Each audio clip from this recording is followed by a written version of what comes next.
Salut à tous, c'est Pang de la chaîne, bienvenue sur cette vidéo qui aujourd'hui va parler d'hypnosophie, de coaching, va parler de challenge, de compétition, d'esprit de compétition.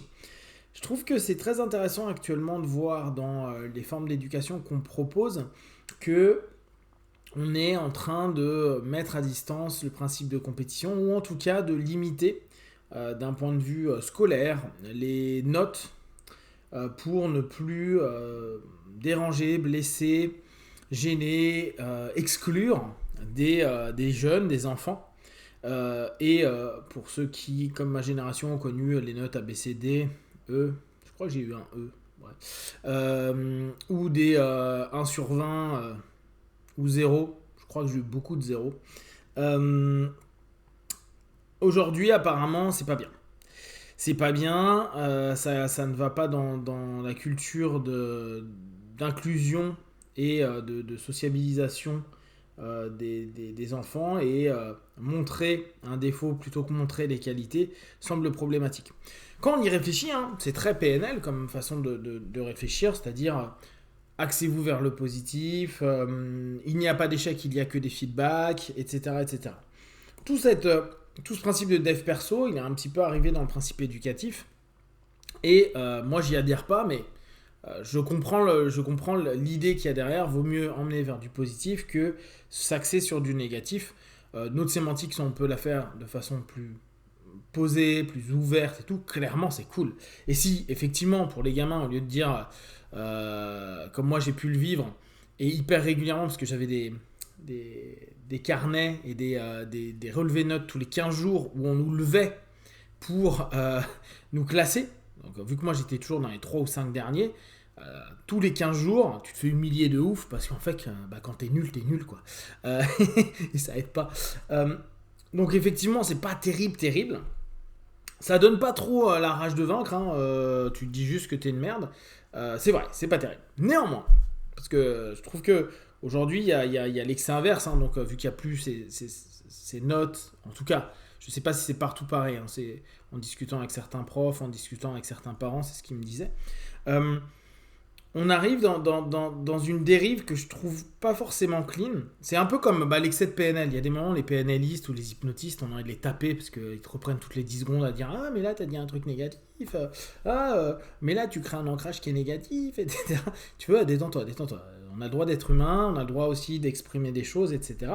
Et puis, on a nos natures. On a des natures qui, bien sûr, certains ne sont pas du tout liés à la compétition, mais il y en a qui, par contre, le sont et qui ont besoin de challenge dans leur vie pour grandir et avancer.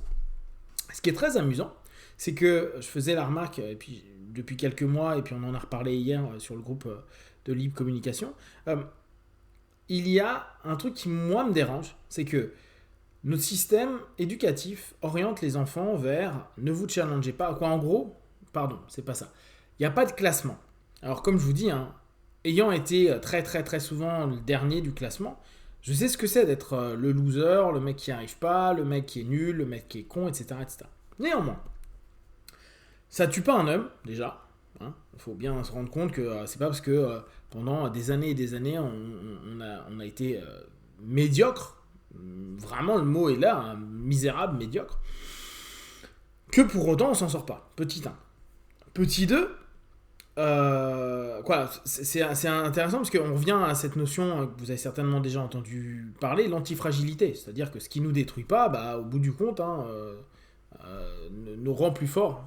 Et je pense que là-dessus, il y a une réalité, l'antifragilité. Faudrait d'ailleurs que je fasse une vidéo sur l'antifragilité. Et la notion qu'il y a derrière, c'est on protège les gamins à dire oui, on va pas vous mettre de sales notes. Pour autant, il y a tous les Fortnite, tous les Call of, tous les jeux en ligne. Tous ces jeux-là, ils sont basés sur quoi ? Des rewards, c'est-à-dire des récompenses, des classements.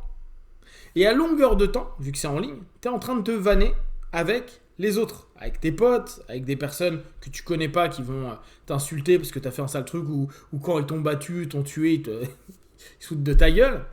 En somme, je trouve qu'il y a un principe qui est assez étrange entre enseigner ou éduquer avec une notion de ne pas blesser les égos, ne pas diminuer, toujours valoriser, etc. Ne pas classer, ne pas dire en gros, bah il y a des mecs qui sont nazes et des mecs qui sont bons, et dans différentes disciplines. Souvent, alors là je reprends les stéréotypes, mais c'est assez drôle, il y avait les nazes qui, à l'école, d'un point de vue intellectuel, qui souvent étaient des bons sportifs. Après, il y avait les nazes comme moi qui étaient nuls aussi bien en sport que intellectuellement. Donc là, on arrive sur le top de la crème du pas bon. Et pour plein de raisons, l'idée, je peux comprendre qu'on veuille protéger, mais à ce moment-là, il faudrait interdire les jeux en ligne. Il faudrait interdire aux gamins tous les Fortnite et tous ces trucs-là. Il faudrait interdire tout rapport compétitif, et en allant plus loin, parce que hier on parlait de jeux vidéo notamment, et en tout cas de la culture jeux vidéo, il y a quelque chose qui est complètement fou, c'est que beaucoup de gamins maintenant veulent faire du e-sport. Et le e-sport, c'est quoi ? Bah, c'est un sport. Donc, il y a une élite, donc il y a un classement, donc il y a un podium, donc il y a un numéro 1, 2 et 3. Le reste, tu dois monter comme à l'ATP, comme partout, dans ton classement. Et ça les dérange pas. Et ça les gêne pas. Au contraire, pour beaucoup, ça les motive, ça les stimule. Ils veulent montrer qu'ils sont les meilleurs, ils veulent montrer qu'ils sont bons, ils veulent montrer qu'ils peuvent faire leur place au soleil, etc., etc.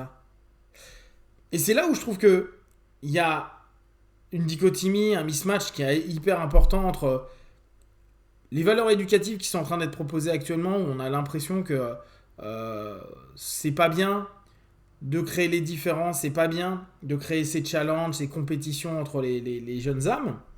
Et pour autant, instinctivement, beaucoup, petits gars ou petites meufs, vont aller vers des systèmes online de compétition, de classement, de jugement, de critique, de vannes, etc., etc. En fait, un monde qui est totalement pas protégé.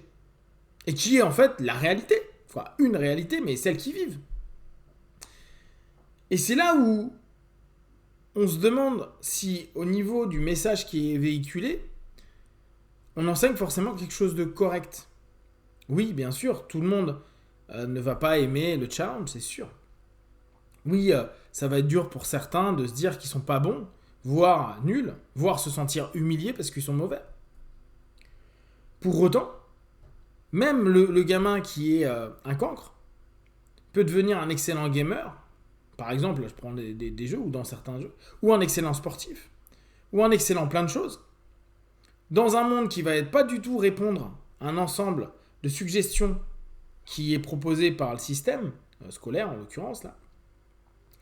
Et peut-être que paradoxalement, ça peut créer une compensation. Et là, dans ce cas, tant mieux. Se dire, vu qu'il n'y a pas de compétition et pas de classement, j'ai besoin instinctivement de me challenger à d'autres. Et donc, les jeux vidéo, le sport, l'art ou n'importe quoi où je peux aller me challenger, je me mets en place. Et donc, la compensation peut être intéressante.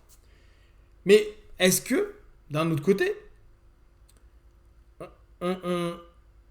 on n'éduque pas certains, et il va y avoir un manque d'éducation, de compétition.